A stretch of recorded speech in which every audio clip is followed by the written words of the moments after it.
Hi everyone and welcome to my channel Learning with GP, where learning is simplified. Today we will talk about something a little bit different, as today for me is one of those days when you need a little motivation and a push to get you right back on your feet. And when I'm in this weird state, what helps me the most are some motivational or simply beautiful words. Of course, that's not the only way I cheer myself up. Sometimes it's simply an ice cream, some movie, or maybe just a walk outside. Today, I thought I will share with you my love for poems. So we are going to talk about one of my favorite poems, Daffodils, by William Wordsworth.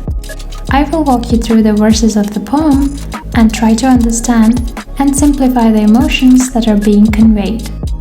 Let me know if this helps you a little in your busy life and gave you a moment of calm as you close your eyes with me and travel in the microspace created by the poet.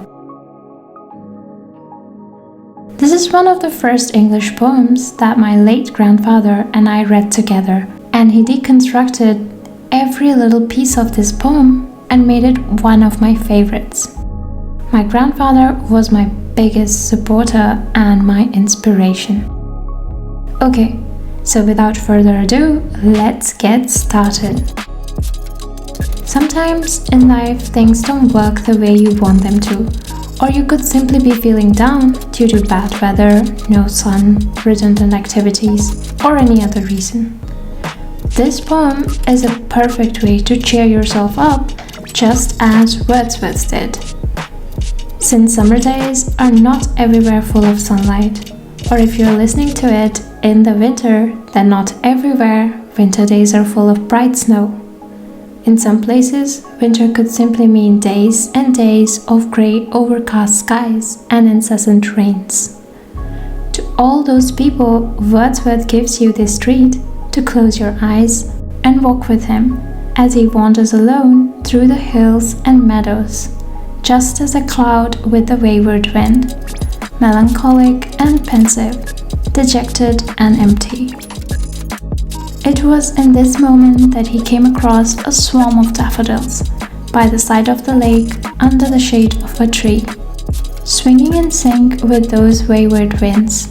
So he wrote, "I wandered lonely as a cloud that floats on high over vales and hills, when all at once I saw a crowd, a host of golden daffodils, beside the lake, beneath the trees, fluttering and dancing in the breeze." He saw and he stopped, wonderstruck by their lustrous shimmer and shine. They looked just like the endless twinkling stars on the Milky Way on a clear night sky, numerous and wondrous, ecstatic and exuberant on that day. The wind that led him to their side was simply making them dance with utter delight next to the ebbing waves of the lake. Continuous as the stars that shine and twinkle on the Milky Way, they stretched in never-ending line along the margin of a bay. 10,000 saw I at a glance, tossing their heads in sprightly dance. The waves were dancing just like them, but nothing could compare to the daffodils' jubilant lush. Wordsworth has now left his gloomy state as he sees this cheerful haze of thousands of daffodils bobbing and nodding to the tune of the echoing winds. He looks and he looks and he looks and he thinks of the immense joy this serene scene has brought to him. The boundless wealth of nature beholds so many wonders and shrinks sadness by its tender touch. The waves beside them danced, but they outdid the sparkling waves in glee. A poet could not but be gay in such a jocund company.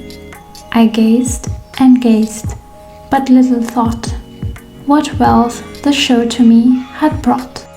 Now he says whenever he lies on his couch in the saddest state on the gloomiest of days, he closes his eyes and thinks about the stretch of dancing daffodils next to the shimmering waves of the lake in an exuberant, joyous phase. And just like that, he is transformed and rejuvenated, and his heart dances with those daffodils. And so he says, "For oft, when on my couch I lie, in vacant or in pensive mood, they flash upon that inward eye, which is the bliss of solitude.